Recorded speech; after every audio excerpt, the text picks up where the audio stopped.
Halo, selamat malam. Halo, selamat malam Bu. Malam. Sorry, Gimana sorry, telat kabarnya Bu? dikit. Baik, baik, Ini baik saja. posisinya di mana Bu? Saya di Jakarta. Saya Oh lagi di di Jakarta. Jakarta. Lagi Nah, jalan-jalan. Gimana, lagi gimana? jalan-jalan. Nah, itulah Bu. Enggak. Ini apa namanya? Menurutku tahun 2020 ini adalah tahun yang luar biasa. Walaupun kita sementara mengalami situasi yang sulit, Mhm. tapi dengan situasi yang sulit ini, pikiran juga menjadi terbuka bahwa ruang sudah tidak membatasi kita untuk saling terhubung, diskusi, dan Iya, berbagi pengalaman. justru malah semakin nggak kelihatan sekatnya ya kalau kayak gini ya. Iya, betul. Oke, baik. Jadi Ibu, apa kabarnya? baik, alhamdulillah baik. Saya lagi jalan ke Jakarta. Hari ini tadi baru nyampe. Ada pekerjaan sedikit di sini sama ketemu teman beberapa teman di sini. Oke, baik. Saat ini sudah ada beberapa orang yang bergabung dalam dialog Iya, kita malam ada hari ini. ada teman-teman saya itu. Oke, salam kenal ya temannya Ibu Lois. Oke, kita akan mulai dialog kita pada malam hari ini. Perkenalkan, nama saya John Fernandez Dulu Klating, pemilik program Bung John Bertanya. Jadi ini adalah seri kelima program ini. Memang awal Juli saya sempat kepikiran kira-kira apa yang harus saya lakukan. Sering nulis di blog, tapi gitu-gitu aja. Jadi saya kemudian berpikir gimana kalau saya coba manfaatin beberapa alternatif yang tersedia. Ya dengan demikian bisa terhubung dengan teman-teman yang sampai hari ini mungkin belum pernah ketemu gara-gara pekerjaan, tugas, dan juga situasi yang sulit. Oke, malam hari ini kita akan berdialog bersama Ibu Lois Wulandari, merupakan pemilik usaha Delicia Cake Tiana. Jadi untuk sekedar pengenalan bahwa Ibu Lois Wulandari ini merupakan eh, magister arsitektur. Jadi Ya, eh, saya sarjana arsitektur, terus saya sekolah lagi magister teknik di jurusannya arsitektur. Jadi ngambil arsitektur, tapi kalau gelarnya sih magister teknik. Dulu waktu saya kuliah masih itu, sekarang udah magister arsitektur kalau lulusan yang sama-sama saya. Tapi saya jadi tukang kue. oke, nah itulah yang menjadi menariknya diskusi kita malam hari ini. Akhirnya jadi tukang kue gitu ya, dalam tanda Ya. kutip. Oke, baik Ibu, nanti barangkali Ibu bisa memperkenalkan diri secara singkat sebentar Mm-mm. sebelum menjawab dialog atau pertanyaan kita pada malam hari ini. Jadi gini Ibu, bahwa ini memang situasi yang sulit dan saya secara pribadi juga dalam waktu beberapa bulan terakhir ini komunikasi dengan beberapa teman-teman atau ada juga ketemu secara langsung. Diskusi kita kadang-kadang juga berujung gimana kalau kita buka bisnis gitu. Nah, eh, dalam kenyataannya banyak yang pengen buka bisnis tapi tidak punya modal. Ada yang dan itu menjadi alasan yang paling kuat sehingga Iya, akhirnya punya punya ide bisnis tapi tidak mau jalan karena nggak nggak ada bisa. modal. Satu, Ya, yang kedua ada yang merasa bahwa berbisnis itu nggak mudah, itu bakat turunan. Saya juga sering-sering diskusi sama teman-teman. Ya kita lahir karena dari orang keluarga. orang Cina banyak yang turun temurun bisnis semua gitu. Jadi terus orang Iya, berpikirnya bisnis betul. turun temurun Keluarga nggak kita ada turun tidak punya bakat bisnis. DNA pebisnis gitu. Nah, gimana caranya kita mau berbisnis? Padahal kalau kita searching di Google atau cari-cari referensi terkait, ada orang yang juga bisa bangun bisnis. Nah, Bu, eh, bahwa hari ini seperti pernyataan awal saya tadi bahwa banyak orang yang merasa berbisnis itu sangat sulit. Nah, jadi tidak mau memulai. Nah, Kalau orang-orang termasuk saya Ibu, orang-orang seperti ini termasuk saya ini butuh pencerahan. Oke, silakan Ibu. Kira-kira apa yang harus kami ketahui tentang bagaimana sih berbisnis itu? uh, saya mulai ya. Jadi kalau saya gitu, uh, orang kan berpikir tuh kadang-kadang ngomongnya tuh kalau nggak jelas kayak suara saya. Jadi kalau Jelas. misalnya orang berbisnis itu harus ada genetik gitu ya. Jadi orang tuanya Ya. atau kakeknya, neneknya itu punya bisnis. Kebetulan saya itu ayah saya itu PNS. Terus ibu saya ibu rumah tangga. Cuman memang ibu saya kadang-kadang punya ya iseng-iseng bisnis gitu. Karena kebutuhan waktu itu misalnya papa saya sedang sekolah tugas belajar. Jadi kan kalau sudah ada satu di dalam rumah tuh ada yang tugas belajar itu kan pasti kebutuhan apa namanya keuangannya tuh jadi lebih gitu ya. Jadi papa saya punya usaha saya bikin kue, jualan barang-barang apa aja lah yang bisa di apa istilahnya banyak yang dibutuhkan ibu-ibu gitu lah. Kayak perabotan rumah tangga segala macam. Memang ada gitu. Kayak yang saya juga ada yang bisnis. Jadi mungkin kalau kita ngomong bisnis itu ada kaitannya dengan turunan gitu, ya mungkin saya memang ada. Itu loh ada yang komen tuh. Jadi uh, memang mungkin benar, tapi mungkin tidak genetik ya. Tapi itu hanya karena kita sering melihat. Jadi sering melihat keluarga itu jualan, sering melihat orang tua kita tuh usaha gitu. Jadi kita terbiasa dengan kondisi seperti itu. Kondisi misalnya melihat orang tua kita menawarkan sesuatu ke orang lain. Jadi bukan merupakan hal yang sulit untuk kita melakukan hal yang sama karena sudah pernah melihat yang sebelumnya begitu gitu ya. Jadi misalnya seperti itu jadi terbiasa dan bukan jadi hal yang bikin kita jadi malu atau apa. Ya. Jadi contoh ya misalnya gini anak saya waktu usianya 3 tahun pernah saya ajak ke uh, 3 tahun dia waktu itu saya ajak ke bank saya lagi ke bank saya itu di situ saya pegang katalog buku isinya gambar kue-kue saya gitu. Nah saya itu pegang karena itu barusan saya ambil dari percetakan gitu sama dia perginya terus dia tuh ngeliatin saya bawa itu, terus dia ngeliat ada ibu-ibu duduk juga nunggu di situ, terus dia tuh datang ke saya, dia bilang sama saya, Mami boleh nggak pinjem bukunya? Katanya, boleh, saya kasih. Terus dia tuh pergi ke arah ibu-ibu itu, dia langsung bilang sama ibu, Tante ini gambar kue-kue yang dibikin maminya Atila. Tante kalau mau lihat, boleh. Padahal itu masih 3 tahun umurnya. Nah, itu kejadian benar itu. Nah, dikasihnya ke ibu itu, kemudian ibu itu deketin saya terus minta nomor telepon saya, terus bulan kemudian saya masih ingat anak saya ngomong gitu tuh bulan Juni dan bulan Juli itu orangnya pesan karena anaknya ulang tahun gitu. Jadi saya rasa dan anak saya itu pemalu sekali sebenarnya, tapi karena dia biasa melihat saya melakukan hal itu, jadi mungkin bukan masalah keturunan ya kalau itu sih saya ngelihat sih enggak ya orang istilahnya ya maaf saya menyebut suku ya kayak orang Cina itu kan sebagian besar satu keluarga itu biasanya sebagian besar Iya. usaha. Tapi ada juga kok yang nggak usaha, ada juga yang Ada jadi yang guru. akademisi. Nah, banyak kan.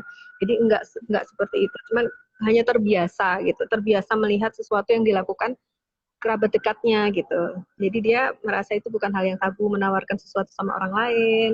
Kemudian bukan hal yang memalukan. Kadang-kadang kan lebih banyak malunya sebenarnya kan kalau jualan tuh. Kalau Iya. saya lihat tuh karena itu nggak biasa ngomong. Tuh kalau misalnya kepengen bisnis ya saya rasa ya kayak tadi yang disebut modal tadi ya nggak punya modal gitu. Saya dulu pertama juga nggak punya modal kok. Istilahnya modal itu kan relatif banyaknya sesuai dengan bisnis yang dikerjakan. Jadi misalnya kalau saya kepengen punya toko kue yang besar ya otomatis modal yang saya butuhkan relatif lebih besar daripada saya cuma buka misalnya warung kecil gitu kan lebih sedikit. Tapi untuk besarnya nilainya itu saya rasa sama aja gitu. Kalau kita jangkauannya besar ya modalnya besar.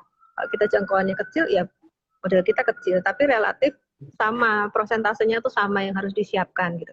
Misalnya untuk sewa tempat gitu kita butuh berapa persen dari keseluruhan modal itu kan sebenarnya sama aja prosentasenya, hanya nilainya lebih besar. Nah, makanya kalau untuk berbisnis, seandainya kita punya modal yang sedikit, ya kita jangkauannya jangan yang terlalu besar, terlalu tinggi, nggak Oke. nyampe-nyampe nanti gitu. Nyampe nanti, oke. Ya, karena bisnis itu yang harus dilakukan, yang pertama kali harus dilakukan, ya udah lakukan dulu gitu. Kalau jadi gini, kemarin ada teman yang punya quote bagus, saya pernah baca, energi menunggu dan melakukan sesuatu itu sama gitu. Jadi misalnya kita menunggu punya uang 100.000 sama kita berusaha mendapatkan uang 100.000 dari uang 10.000 yang kita punya itu energinya sebenarnya sama. Sama. Oh Tapi gitu ya, kecepatan oke. ya, jadi kecepatannya mencapai 100.000 tentunya akan lebih besar dan lebih cepat dibandingkan dengan yang tidak ngapa-ngapain hanya menunggu kan. Kalau kita dari Iya, 10.000 iya. 30 jadiin 30 akhirnya kita 100. Dengan kita menunggu kita mengumpulkan uang 100 tanpa kita ngapa-ngapain kan juga itu sama-sama energinya nunggu. Tapi ini melakukan sesuatu gitu. Itu lebih energinya sama-sama capek tapi kecepatannya istilahnya lebih cepat yang kita melakukan sesuatu kan gitu. Jadi katanya seperti itu. Oke, Bu. Jadi kalau Udah cukup jelas gambarannya. Cuman gini, Bu, termasuk saya secara pribadi eh, sudah punya bayangan mau buka bisnis.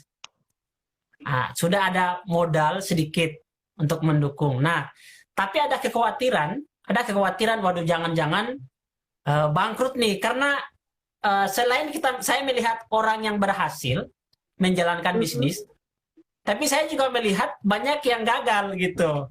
Jadi ini mempengaruhi, membuat waduh jangan-jangan saya nanti gagal juga ini. Dan situasi yang sama menurut saya saat ini juga dialami oleh kawan-kawan saya, oleh teman-teman saya gitu. Nah, ini apa yang harus harus dilakukan atau diketahui sebagai seorang pemula?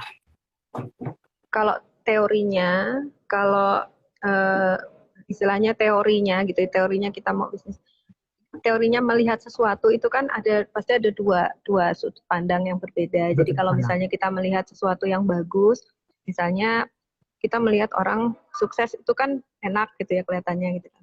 Tapi pada saat kita melihat dia bekerjanya seperti apa, itu nggak enak banget gitu.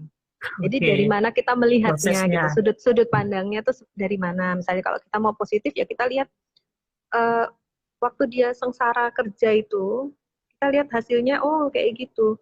Tapi kalau kita ngelihat dia jatuhnya sakitnya kayak gimana, contoh aja orang naik sepeda, belajar naik sepeda. Kalau dia fokus dengan jatuhnya, fokus dengan sakitnya ya nggak bisa-bisa. Tapi kalau dia fokus dengan, kalau aku bisa naik sepeda, aku akan pergi ke sana, aku bisa ikut teman-temanku jalan-jalan ke sana. Itu kan jadi lain. Sakit pun akan ditahan untuk tetap jalan sampai ke tujuannya. Tapi kalau kita fokus dengan sakitnya, aku sakit banget nih, udahlah aku nggak mau Hmm, karena ini sakit gitu oke. misalnya gitu, ya kan? Ini teori nih gitu ya, maksudnya ya untuk lebih memotivasi seperti itu. Cuman kalau masalah realitanya nih gitu, realitanya. Saya saya berbisnis sudah berkali-kali dan uh, berganti-ganti gitu. Jadi Hmm, nggak jangan dikira saya cuman bisnis itu cuman bikin delisia aja. Terus dan Bung John mungkin tahu karena Bung John sekarang tinggal di Pontianak, mungkin Bung John tahu uh, di Pontianak itu Delisia misalnya ya bukan mau sok gitu ya, tapi kiprahnya seperti apa gitu kan. Mungkin tahu ya, gitu ya. Nah, itu kan taunya betul, sekarang. Bung John baru datang nih kan Pontianak, udah tahu gitu. betul. Bung John tahu nggak dulu saya dulu kayak gimana?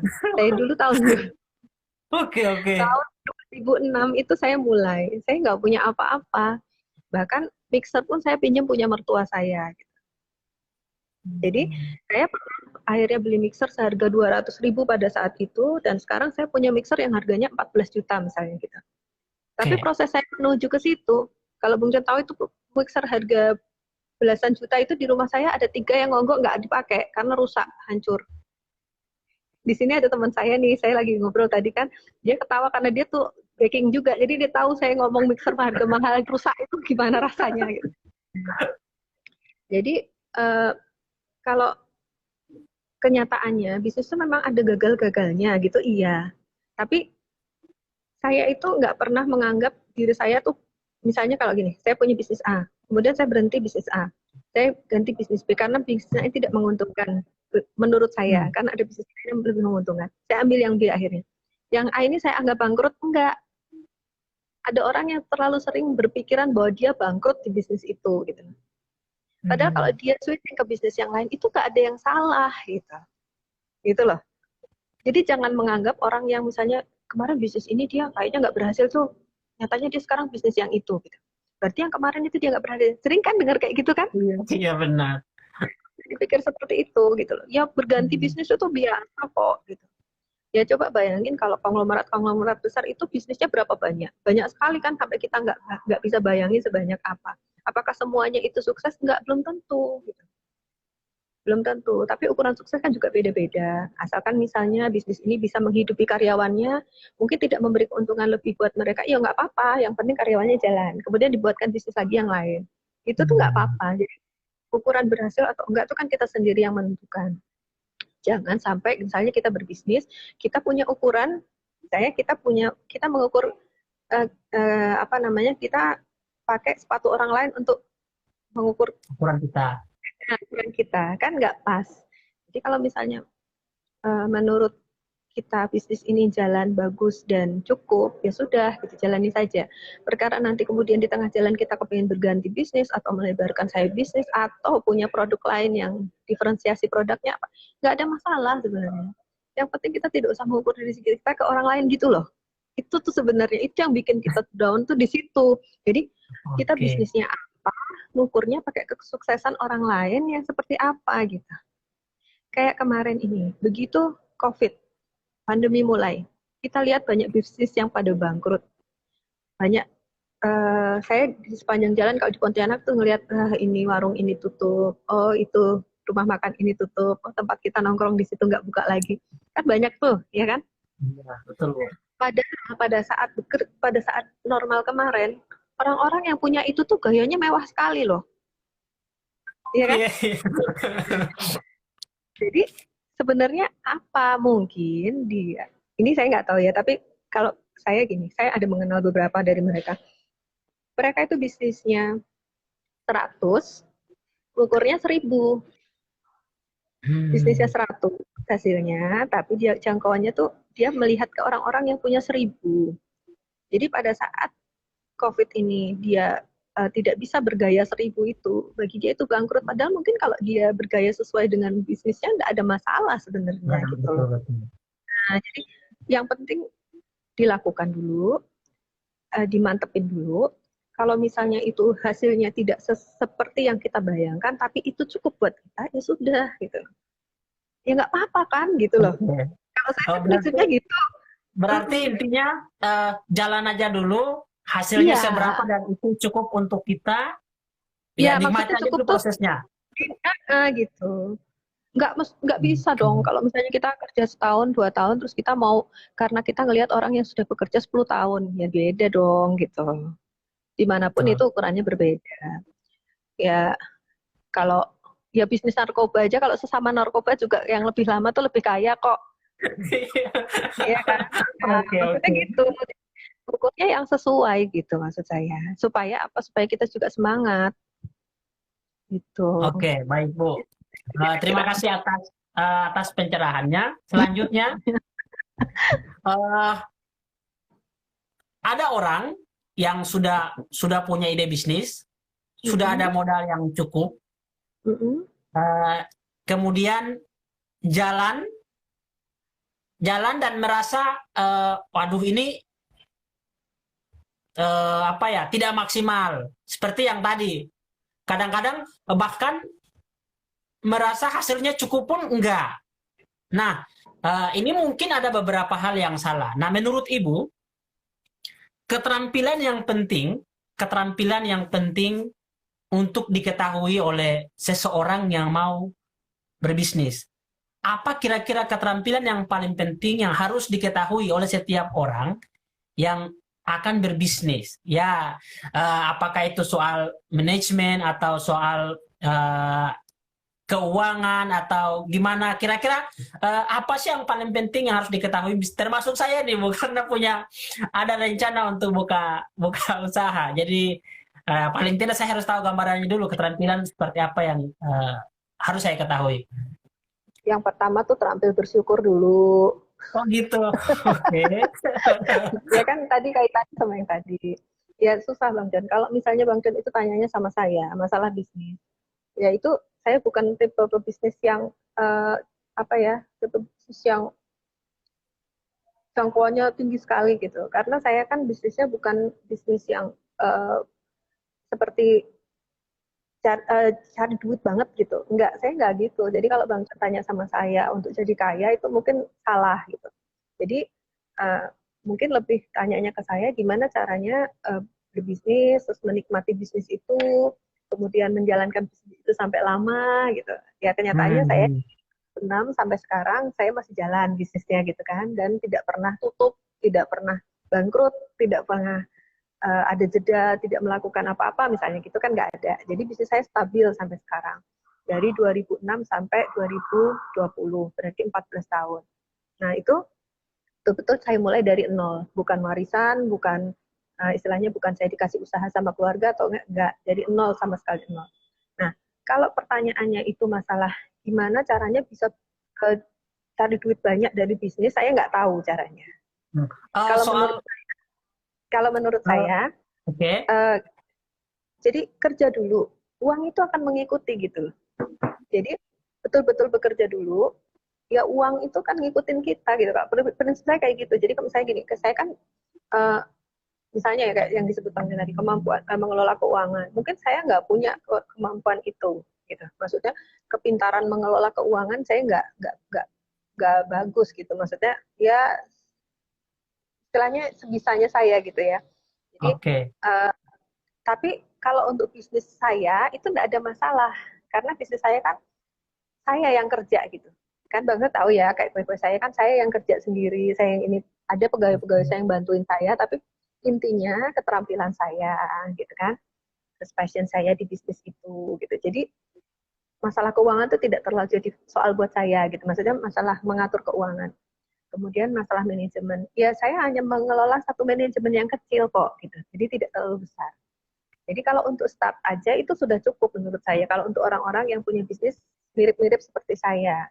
Cuman kalau misalnya gimana, uh, Bang Jam saya tanya sama saya gimana caranya Bu Lucia punya bisnis yang panjang, bisa menjamin kita hidup, misalnya gitu.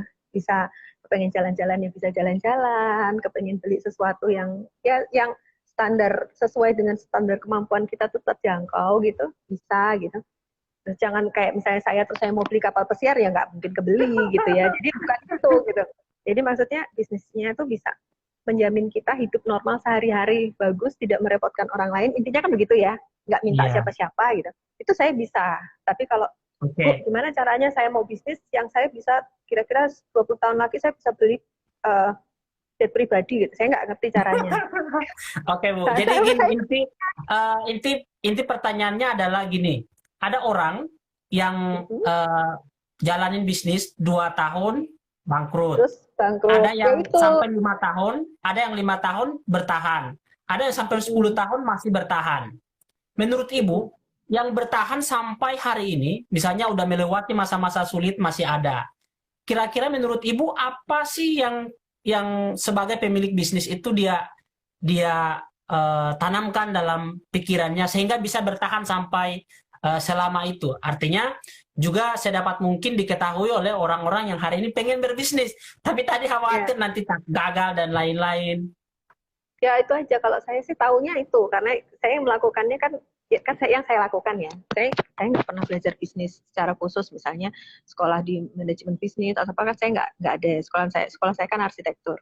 Jadi saya tahunya dalam bisnis itu yang saya kerjakan. Jadi saya tidak punya teori-teori bisnis yang saya kerjakan, saya ikutin gitu nggak ada. Cuman ini kalau saya sih lebih mudah, menurut saya lebih mudah berbisnis itu dengan passion ya, dengan kita berminat sama sesuatu gitu loh Bang Jan. Jadi kalau misalnya Bang Jan mungkin ya kan senang menulis gitu kan, ya mungkin nggak perlu berbisnis yang lain-lain, mungkin jadi penulis saja Maaf handphonenya jatuh. Jadi mungkin jadi penulis atau memproduksi buku atau mungkin bisnis seperti ini bisa bikin podcast, bikin nah gitu lama-lama mungkin akan berbayar atau mungkin akan melibatkan sponsor misalnya. Kan itu juga bisnis gitu. Bisnis kan tidak melulu memproduksi sesuatu dan menjual sesuatu, kan nggak mesti harus seperti itu. Jadi ya sesuai dengan ininya aja, sesuai dengan passionnya, sesuai dengan saya kan arsitek, saya memang suka crafting, saya suka handicraft, saya suka bikin sesuatu dari kecil tuh saya suka gitu. Nah, artinya saya suka detail gitu, saya suka sesuatu yang detail kecil-kecil yang di gitu. Nah, pada saat saya bisnis makanan, dulu sebelum saya bisnis kue ulang tahun kan saya juga bisnis kue, tapi belum dihias gitu. Saya bisnis di awal saya menikmati, tapi terus lama-lama saya bosen karena itu bisa dikerjakan orang lain yang bukan harus saya gitu. Kan itu bisa dikerjakan orang lain, tinggal resepnya dikasih aja udah selesai gitu kan. Saya awasin sekali dua kali mereka bisa udah gitu. Terus saya mikir saya ngapain gitu. Duitnya ada terus, tapi saya ngapain? Saya kan orangnya nggak bisa terus diem aja nerima duit terus gitu, terus udah gitu kan nggak seneng gitu. Jadi saya terus ke kue ulang tahun, ternyata bisa menyalurkan hobi dan ilmu saya selama kuliah di arsitektur ya gitu. Jadi segala macam kayak sekarang ini saya mau kerjain kue yang bentuknya kompleks kilang minyak gitu. Jadi kan itu kan harus pakai pakai desain dulu, dikirimkan ke kliennya, dibalikin lagi revisi apa, dibalikin lagi ke sana ke sini gitu. Nah, karena itu asik menurut saya bertahan lama sekali gitu. Saya bertahan lama sekali. Tapi itu juga ada kesulitannya. Kesulitannya adalah pada saat nanti saya sudah capek, saya sudah tidak bisa bekerja, itu tidak ada yang melanjutkan gitu. Ada kemungkinan tidak ada yang melanjutkan karena anak-anak saya mungkin ya nggak berminat gitu. Tapi ya nggak apa-apa. Siapa sih yang mengharuskan bisnis itu tetap bertahan gitu? Kan nggak ada juga. Gitu. Jadi kalau saya sih selalu merasa ya nggak apa-apa kalau terus ini nggak dilanjutkan ya nggak apa-apa. Jadi nggak ada beban sama sekali buat saya bahwa ini bisa harus sampai 100 tahun sampai itu enggak gitu. Nah dengan tidak terlalu banyak keinginan dan tidak terlalu banyak apa ya istilahnya mau gini mau gitu mau gini jalanin aja, dapat order yang hebat bagus keren besar mahal gitu. Misalnya dapat pesanan kue harga 20 juta gitu. Ya, coba lah Bang John bayangkan. Dulu papa saya pernah ngomong waktu saya bikin kue, harganya waktu itu sekitar 1 juta. Papa saya lihat, terus papa saya tanya, coba kamu terangin sama papa, di dalam kue ini 1 jutanya itu di mana? Letak 1 jutanya itu di mana? Telurnya berapa? Kata gitu. Disuruh ngitung saya. Terus saya bilang, lah kamu kok bisa jual 1 juta gitu? Ya nggak apa-apa, orangnya mau beli kok, dan itu worth it menurut dia gitu. Salah saya di mana gitu, kan ada masalah. Sekarang orang beli kue sama saya harga 20 juta, ya nggak apa-apa, dia mau, saya oke, gitu. Dan tapi saya nggak punya pikiran nanti anak saya harus juga bisa melakukan itu seperti saya. Nggak ada yang mengharuskan bisnis itu harus turun-temurun kok, nggak ada. Itu kan cuman keinginan orang harus bisnis dipertahankan. Enggak, kalau anaknya pengen yang lain ya biarin aja gitu kan. Gitu. Jadi bisnis nggak usah dibebani dengan segala macam harus sukses, harus duitnya segini, harus enggak, kerja dulu, nanti uangnya akan mengikuti. Kalau kita kerja dengan passion, kita akan gengsi kalau barang yang kita produksi itu jelek. Gitu karena nggak sesuai dengan minat kita. Berarti poinnya ada yang bertahan sampai 10 tahun, 5 tahun itu karena passionnya tadi, minatnya. Nah, kami suka gitu loh, karena suka. Sekarang, jadi nggak mau bisnisnya jelek gitu. Gitu sekarang gini Bu, ada orang yang hari ini saya pernah ketemu dengan kawan yang sebenarnya tidak berminat sekali dengan pekerjaan sebagai sales, tapi bagus kerjaannya sebagai sales. Itu contoh kasus. Yang kedua, ada banyak kawan-kawan yang mau buka bisnis tapi nggak tahu minatnya, nggak tahu passionnya. Akhirnya ada orang punya bisnis, dia ambil sebagai resellernya, banyak tempat dia ambil jual-jual aja. Nah tapi nggak tahu passionnya di mana. Nah menurut Ibu, artinya poinnya tadi bahwa ada yang bertahan sampai 10 tahun dan seterusnya itu karena punya minat dan merasa malu kalau misalnya hasilnya itu tidak sesuai dengan minatnya. Harus ada kesadaran seperti itu. Nah, untuk memulai itu memahami minat Passionnya. misalkan, nah memahami passion itu kira-kira harus dimulai dari mana ya? Harapannya ketika memulai berbisnis sudah punya modal atau dengan berbisnis sudah benar-benar setidaknya mendekati minatnya. Nanti proses selanjutnya baru akan memperkuat minatnya, it's okay. Tapi yang paling penting adalah gimana caranya untuk memulai mengetahui minat. Ya, sebelumnya gini, untuk yang nonton ini, misalnya punya anak gitu. Ini pertama nih ya, punya anak, saya ingetin dari awal, coba anak itu diajarin banyak segala macam keterampilan. Apapun keterampilan itu diajarkan. Nanti akan terlihat minatnya. Kalau ini untuk kasus anak-anak ya, anak-anak. Tapi kalau yang untuk seumur-umuran sudah dewasa, sudah remaja, sudah telat mau mulai ikut kegiatan ini itu gimana gitu. Kalau pada saat kita mengerjakan itu dan kita, misalnya saya lembur sampai pagi, kadang saya 2 hari, 3 hari nggak tidur sama sekali itu. Ini tadi ada suami saya di sini, itu tahu banget suami saya itu. Jadi saya sering nggak ada di kasur itu, saya lagi kerja di ruang sebelah gitu. Jadi kalau saya melakukan itu dan saya bahagia, itu passionnya di situ. Jadi Oke. dulu waktu suami saya masih di Bandung sekolah doktoral itu, saya sering, misalnya saya telepon, saya nanya, saya ngomong, Pak, badanku kok nggak enak ya rasanya. Dia langsung jawabannya, nggak ada kue. Gitu. Jadi kalau nggak ada kue, itu saya sakit gitu. Jadi kalau nggak ada yang saya kerjain, saya sakit gitu. Saya badannya nggak enak, rasanya pegel-pegel, rasanya kayak mau flu gitu. Tapi kalau ada kue itu, saya sekarang nggak enak badan. Terus tiba-tiba ada kue, saya harus lembur, itu saya kuat. Padahal kemarin saya lagi meriang tuh. Tiba-tiba saya bisa berlembur sampai pagi. Ya itu, karena saya happy gitu, happy dengan itu gitu loh. Kemudian cirinya passion ya, kalau kita melakukan sesuatu, mengerjakan sesuatu, dan kita tidak mau itu jelek hasilnya, kita malu kalau itu jelek, kita kepengen itu dilakukan dengan sebaik-baiknya, ya itu namanya passion. Tapi kalau kita udah mau ngerjain terus kita merasa gini aja deh, nggak apa-apa deh, udahlah gini aja deh, itu berarti bukan gitu. Kalau Oke. saya sih ngerti Oke, gitu. oke. Lihat anak saya juga gitu. Kalau saya dia, Bang, bikin ini dong gitu. Oh, dia semangat gitu. Oh, dia berarti senangnya ditahu lah. Udah lah, Meh, gini aja lah, Meh. Nah, berarti bukan itu. Dan perlu diingat, tidak semua orang itu harus bisnis kok gitu. Jadi pada saat memang tidak ada minat, bisa minat tuh bisa minat benar-benar minat atau hanya sekedar keinginan karena ikut-ikut orang lain atau Ikut-ikutan. bisa nah, enggak mesti gitu. Kalau memang lebih senang bekerja di kantor, ya silahkan, enggak ada salahnya kok. Enggak mesti harus jadi pebisnis, enggak gitu.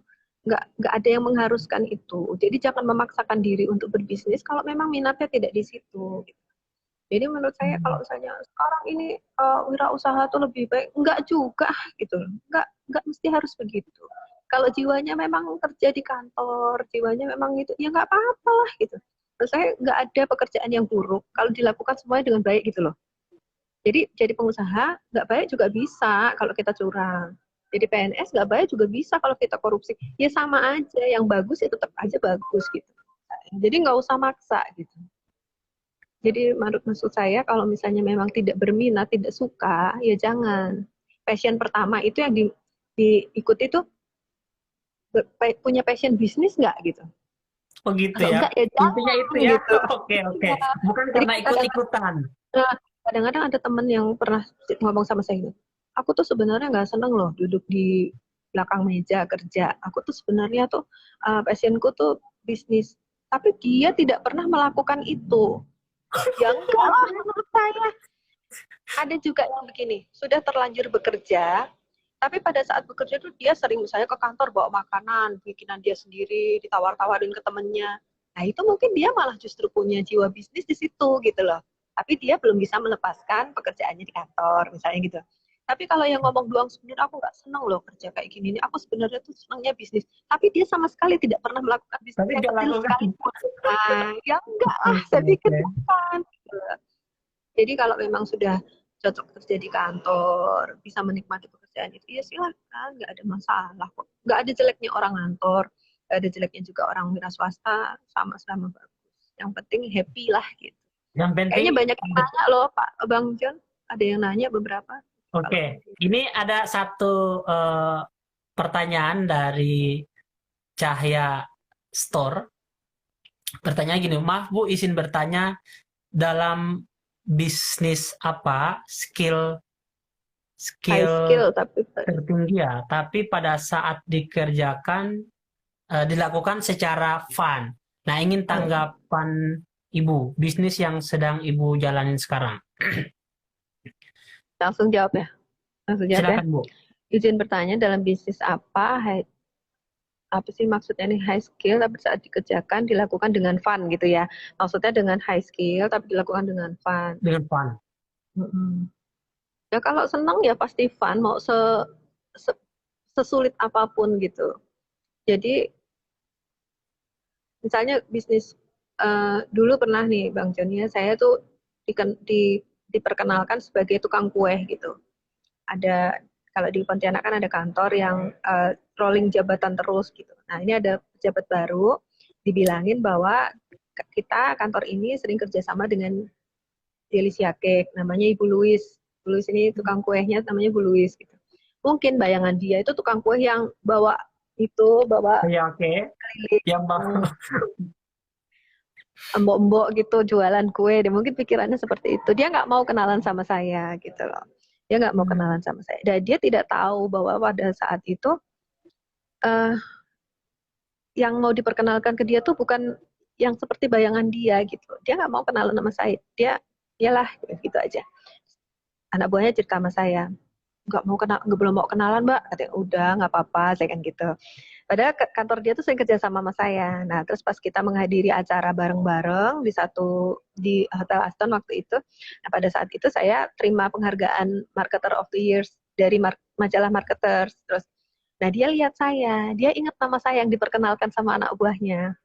Kemudian dia ini nge-add Facebook saya gitu.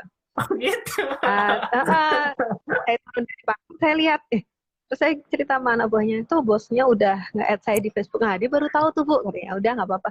Nah, jadi kadang-kadang itu bisnis yang terlihat sederhana, seperti judulnya tukang kue, itu kan kayaknya ya gitu deh, gitu ya. Ya, oke. Tapi, tapi ternyata mungkin orang waktu masuk ke Instagram saya, terus lihat bahwa saya bikin uh, kue bentuknya misalnya uh, apa namanya uh, kantor Kodam, markas Kodam, bentuknya seperti itu, hotel Orchard, misalnya saya pernah bikin seperti itu. Nah, itu kan high skill gitu loh. Padahal saya status saya tukang kue gitu. Nah, mungkin saya tukang kue memang benar-benar cuma tukang kue biasa. Cuman saya bisa memanfaatkan skill saya untuk melakukan hal yang lebih daripada sekedar tukang kue biasa gitu. Nah, bisa fun bisa, ya harus fun. Kalau nggak fun nggak bakalan jadi kayak gitu Bang John gitu loh. Ya seperti orang bikin perhiasan. Kalau dia nggak fun ya dia nggak akan bisa bikin perhiasan yang rumit, bagus dan bagus sekali gitu. Jadi kalau kalau di bisnis yang saya jalani sekarang ya memang high skill gitu. Memang butuh skill yang tinggi. Bahkan orang yang skillnya jauh di atas saya itu masih banyak banget Bang John. Gitu loh. Banyak sekali. Saya sampai kadang kok orang bikin kue kayak gini gitu. Man, ya itu seperti saya tadi bilang, jangkauannya nggak usah terlalu tinggi, ya sesuaikan aja gitu. Kalau kita mampunya segitu, ya yang itu yang bagus aja. Misalnya saya mampunya bikin yang seperti itu, tapi yang seperti itu juga saya kerjakan maksimal sesuai skill saya. Kalau perlu ditambah lagi skillnya dengan misalnya kalau butuh kursus atau apa silahkan gitu ya. Jadi kalau misalnya uh, high skill dibutuhkan tapi pekerjaannya rumit tapi kita bisa senang, gimana sih caranya? Ya memang bikin rumit tuh karena senang dulu gitu, senang dulu gitu. Jadi harus senang dulu baru bisa yang rumit. Jangan mau bikin rumit dulu tapi belum senang, ya nggak bisa lah. Pingsan aja bikin barang-barang rumit Hasil tapi kita nggak, kalaupun jadi hasilnya mungkin kurang bagus ya Bu ya. ya nggak nggak nyaman mengerjakannya kan, ya masak aja gitu. Kalau orangnya senang masak kan masakannya enak. Betul betul. Ya Oke. udah betul analoginya gitu. Nggak usah terlalu wah mau bikin ini, mau bikin itu, kayak tadi bisnis, mau bikin yang seperti ini, mau bikin bisnis yang tinggi, tapi kemampuannya sebenarnya nggak segitu, ya susah gitu loh. Hmm, iya. Jadi energi menunggu dengan mengerjakan itu sama besarnya, jadi silahkan dikerjakan sesuai dengan levelnya, gitu aja kalau saya. Angkor Oke, Bu. diukur. Oke, ini kita udah mau sejam live-nya. Mm-mm. Ada pertanyaan terakhir, Bu. Ya, Nah, ini kan eh, misalkan akhirnya seseorang atau saya atau teman-teman menjalankan bisnis sesuai dengan minatnya karena dia lakukan itu dia bahagia. Misalnya ibu kalau nggak iya. bikin kue rasanya aduh ada yang kurang gitu. Sakit, Nah, sakit dia saya. bahagia melakukannya. Jadi lagi meriang akhirnya jadi semangat kembali. Nah, Bu, dalam dalam situasi yang ibu jalankan selama ini, artinya ini sudah benar-benar dikerjakan karena minat, karena ya bahagia sekali melakukannya. Ada nggak, Bu, kesulitan yang ibu hadapi yang perlu eh, teman-teman tahu bahwa oh saya pernah berada di titik yang sulit seperti ini, tapi saya bisa lakukan ya sekali lagi karena itu membahagiakan. Apa kira-kira ibu? Apa ya? Kalau saya sih lebih ke psikologis gitu ya. Jadi maksudnya gini, saya kan punya anak, kita masih kecil-kecil waktu itu gitu ya. Kesulitan saya adalah saya sering harus ninggalin anak-anak saya untuk mengerjakan sesuatu. Walaupun saya di rumah loh. Jangan dikira ibu-ibu yang kerja di rumah itu lebih baik daripada ibu-ibu yang kerja di kantor. Enggak selalu seperti itu. Kadang-kadang kita ada di rumah secara fisik, tapi pikiran kita kemana-mana karena pekerjaan kita Hmm. banyak. Sedangkan kalau ibu-ibu yang kerja di kantor, biasanya pada saat mereka pulang ke rumah, mereka sudah tidak mengerjakan apa-apa. Jadi bisa fokus ke anak-anaknya. Dengan saya bekerja di rumah, fisik saya ada di rumah di depan anak-anak saya. Tapi saya itu kerja gitu. Jadi nggak fokus sama mereka. Itu yang kesulitan saya di situ. Kalau misalnya kesulitan masalah keuangan, masalah modal itu saya rasa enggak ya, karena ya itu tadi bisnis saya bisnis fashion, saya bisnisnya desain gitu. Jadi kue yang didesain. Jadi mungkin modal kerja saya tidak banyak gitu loh. Jadi misalnya ada kue ukuran 20 cm, orang bisa jual misalnya 200.000 misalnya. Saya bisa jual kue dengan modal yang nyaris sama gitu. Saya dia 200.000, modalnya 100. Saya mungkin kue yang sama ukurannya, eh, modal saya 150, tapi saya bisa jual 700.000 gitu. Hanya karena skill saya gitu ya. Tadi tambahannya itu di skill saya yang tidak berbayar kan, saya kan nggak mengeluarkan apa-apa. Gitu. Jadi kalau masalah keuangan, masalah penghasilan, masalah apa namanya rugi, masalah itu saya sih enggak gitu ya, enggak ada yang seperti itu, hampir enggak ada. Cuman kalau misalnya kesulitan-kesulitan lebih ke yang seperti itu emosional gitu, jadi ke Hmm, anak-anak, ke logis. suami misalnya. Kesulitan setiap usaha itu berbeda-beda, nggak sama. Yang paling sulit adalah mempertahankan supaya kita tuh tetap ada di bisnis itu gitu menurut saya. Tetap Jadi kadang-kadang tetap saya fun.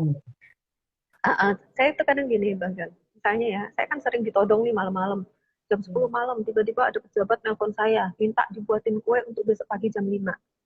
Saya Hmm. bisa bilang nggak mau, bisa sebenarnya. Karena itu nggak wajar. Pesan jam 10 malam untuk jam 5 pagi menurut Bang Jan gimana? Iya, Kuenya, iya, betul. pesannya gini, ngomongnya gini, ukuran paling besar yang bisa Mbak Luis kerjakan sekarang berapa? Sudah nggak lagi, saya pesan yang kecil aja, apa enggak? Yang paling besar bisa dikerjakan ukuran berapa? Yang terbesar saya bisa kerjakan malam itu. Nah, saya nangkepnya itu sebagai tantangan gitu ya. Kalau aku nggak mau ini, gitu kan, jadi gitu ya. Jadi kalau Ya, nggak mau ini, sayang banget nih. Jadi saya bisa membuktikan bahwa dengan waktu segitu tuh saya bisa gitu. Nah, saya harinya ke situ, gitu, energinya tuh ke situ. Dan pernah suatu saat saya pernah berpikir, saya pas lagi nggak ada di Pontianak, ada pesanan kue, saya tuh mikir, aduh, gini ya, kalau misalnya aku nggak ada, terus aku nggak ngerjain, terus dia pesan sama orang lain, kemudian dia cocok, dia akan lepas dari saya gitu. Karena karena harga yang ditawarkan orang lain itu mungkin lebih ya murah. saya 100% pasti lebih murah dari saya gitu. Jadi saya nggak berpikir gitu. Tapi kalau saya mikir kayak gitu terus saya nggak bisa kemana-mana. Bang Dan percaya nggak? Zaman BBM dulu kita pasang status. di BBM itu saya pasang status pesawat aja gitu, gambar pesawat itu yang BBM saya banyak. Mbak Lus pergi kemana? Mbak Lus sampai kapan perginya?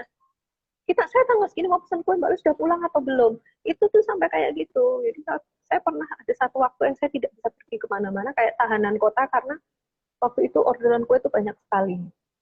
Nah, kesulitan-kesulitan yang seperti itu yang saya hadapi sebenarnya gitu loh. Fanatisme langganan itu agak agak mengerikan dulu. Jadi saya nggak boleh pergi lebaran harus di Pontianak gitu. Karena kalau saya pergi tuh mereka terus kita lebaran kuenya gimana gitu. Lah, kan tukang kue lain gitu. Tapi mereka nggak mau gitu. Jadi kesulitan-kesulitan saya seperti itu. Kadang juga jadi ambisi karena aku harus terima. Jadi otomatis saya jadi kerja keras gitu kan. Jadi terlalu ekspos. Tapi saya terus lama-lama mikir nggak perlu gitu deh kayaknya. Akhirnya sekarang kesini-sininya saya lebih ke kue-kue berdesain gitu. Jadi saya lebih ke kue-kue dengan catatan harga kue jadi agak lebih tinggi. Tapi dengan jaminan bahwa orangnya akan menerima kue sesuai dengan yang diharapkan gitu. Nah kemudian kue-kue yang biasa jadi berkurang. Nggak apa-apa gitu. Nggak apa-apa. Saya juga nggak main di kelas yang menengah ke bawah. Karena apa? Karena saya nggak main di situ karena apa? Bukan karena saya sokan gitu, enggak. Saya nggak mampu Bang John main di kelas menengah ke bawah karena apa? Kuantitinya terlalu besar. Saya nggak kuat. Gitu. Saya nggak kuat dan nggak bahagia karena harus mengerjakan sesuatu yang tidak terlalu butuh skill tinggi gitu loh. Terus jadi kuantitinya yang besar. Jadi kadang bisa bikin kue berpuluh-puluh dalam sehari itu nggak asik menurut saya gitu. Saya lebih senang ngerjain kue satu, dua, tiga, tapi bahagia dikerjakan dan hasilnya bagus ya. Oke. Gitu. Jadi kalau kesulitan sih saya rasa relatif. Tinggal gimana cara ngelihatnya aja sih. Sudut pandangnya aja sih. Jangan terlalu merasa mau ada. Intinya gini, kalau mau bisnis jangan terlalu mikir kesulitannya dulu lah gitu. Ya nggak jalan-jalan kita nanti gitu. Jadi nggak usah tuh gitu aja. Nggak kerasa ya kalau ngomong sama saya mah panjang pasti. Rupanya udah apa namanya udah selesai waktunya maksimal 1 jam. Oke Bu, berarti tadi poinnya ya intinya kita harus apa namanya menjalankan bisnisnya dengan senang hati dalam situasi yang sulit sekalipun harus kalau sudah senang pasti hasilnya bagus. Oke, Bu, terima kasih banyak sudah bersedia selama 1 jam ini untuk berbagi bersama teman-teman semuanya. Sama-sama. Sebelum mengakhiri diskusi itu apa tadi tuh? Ada jawab dulu Bu pertanyaan saya. Dia tanya apa tadi? Nanti sekaligus di closing statement. Saya masih ingat pertanyaannya. Oh ya, sorry, saya nggak ingat. Nanti Ibu jawab sekaligus menutup perjumpaan kita pada malam hari ini. Jadi pertanyaannya tadi, saat ini pengen buka bisnis, tapi sedang bekerja di perusahaan swasta. Iya. Nah, gitu. Meskipun Ibu tadi udah jelaskan, kalau kerja kantorannya kerja nikmati aja kerjaan kantoran. Kalau mau berbisnis ya bisnis aja. Tadi meskipun Ibu udah jelasin, tapi rupanya kawan kita ini baru join, mungkin bisa Ibu jelaskan kembali sekaligus closing statement bahwa bangun bisnis itu mesti sesuai passion. Oke, silakan Ibu. Jadi gini, kalau kita mau berbisnis, mau melakukan sesuatu, ya lakukan dengan apapun ya, bukan cuma bisnis, lakukan dengan senang, gitu, lakukan dengan happy gitu. Jadi kalau misalnya kita melakukan sesuatu, kita merasa nggak nyaman gitu, bukan berarti itu juga harus ditinggalkan, tapi mungkin kita harus bisa memandang sesuatu itu dari sisi yang lain supaya kita merasa nyaman. Jadi misalnya bekerja, kok kepengen bisnis, nggak apa-apa kalau memang punya minat ke bisnis, nggak ada yang salah. Tapi bekerja tuh kantor tuh juga nggak salah kok gitu, nggak ada yang salah dengan itu. Jadi kalau misalnya tidak fun di kantor, tidak dengan serta terus keluar bisnis nggak juga seperti itu. Tapi mungkin bisa mencari sudut pandang yang lain untuk ngantor itu supaya ngantor itu juga jadi fun gitu, kan bisa.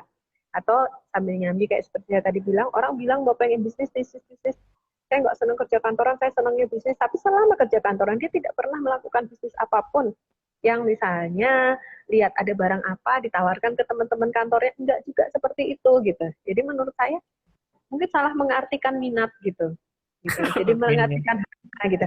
Jadi kalau saya bisnis tuh ya dirasa gitu, pakai perasaan. Kalau nyaman, enak, senang kita melakukannya, hasilnya cukup untuk kita, ya udah lakukan. Karena bisnis kan intinya cari duit ya, bekerja mencari uang.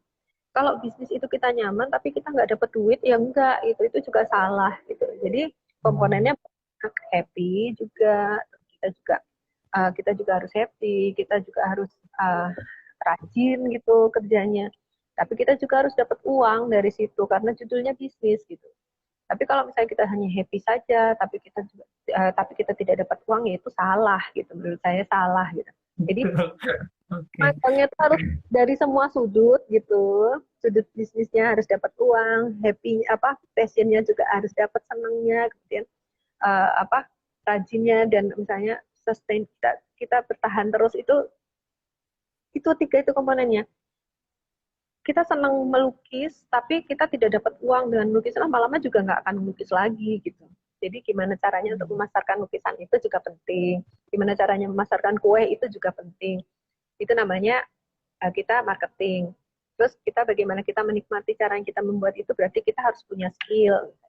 Nah, semua komponen itu harus seimbang gitu menurut saya. Jadi jangan serta-merta, saya mau keluar kerja karena saya mau bisnis. Beneran gitu. Apa iya? Ada loh teman saya yang gitu, keluar dari perusahaan, dari oil company. Uangnya sudah banyak banget itu gajinya. Puluhan juta mungkin gajinya. Dia keluar. Mungkin merasa pasiennya bukan di kantor.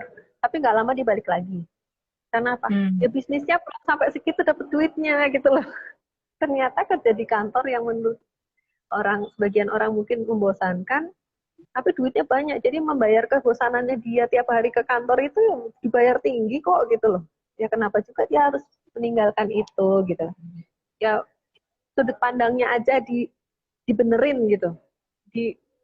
Pengen sedang kerja kantoran bagus tapi kepengen keluar, coba dibenerin dulu sudut pandangnya, ngelihatnya gimana sih. Jangan-jangan salah ngelihat gitu. Jangan-jangan salah sudut pandang gitu loh, maksud saya gitu. Terus bisnis, kenapa sih bisnis saya nggak menguntungkan? Mungkin ngelihatnya dari atas puncak tower apa, jadi kelihatan bisnisnya kecil sekali, jadi nggak menguntungkan. Coba diturunin sedikit sudut pandangnya. Lihat dari warung, lihatnya. Dari warung seberang rumah, lihat ke rumah kita, ke bisnis kita. Mungkin akan lebih bagus bisnis kita dibanding warung yang tempat kita nongkrong untuk itu. Jadi lebih bersyukur gitu loh. Ya, sederhana aja. Kalau bilang, kalau wawancaranya sama saya, ngobrolnya sama saya, tanya mau jadi kaya gimana, nggak bisa, orang saya juga nggak kaya. Oke, baik. Bu, terima kasih banyak atas perkenanan Ibu dalam dialog malam hari ini. Ya, makasih juga ya. Semoga membantu semua teman-teman seperjuangan yang menyaksikan atau yang akan menyaksikan video ini. Sekali lagi, terima kasih Ibu. Semoga tetap sehat. Terus menebar inspirasi ya agar kehidupan bisa menjadi berkah untuk banyak orang. Makasih. Baik, terima kasih Bu. Terima kasih semuanya teman-teman. Ada Bang Ares, ada teman-temannya juga Bu Lois. Terima kasih semuanya sudah bergabung pada diskusi malam hari ini. Harapan saya Bu, di kemudian hari Ibu akan bersedia lagi untuk diundang kembali dalam program ini, mungkin dengan topik atau tema diskusi yang lain. Boleh. Terima kasih banyak Bu. Saya tunggu. Ya, sama-sama Bang Jo. Sukses selalu ya. Selamat malam, sampai jumpa semuanya. Dah teman-teman.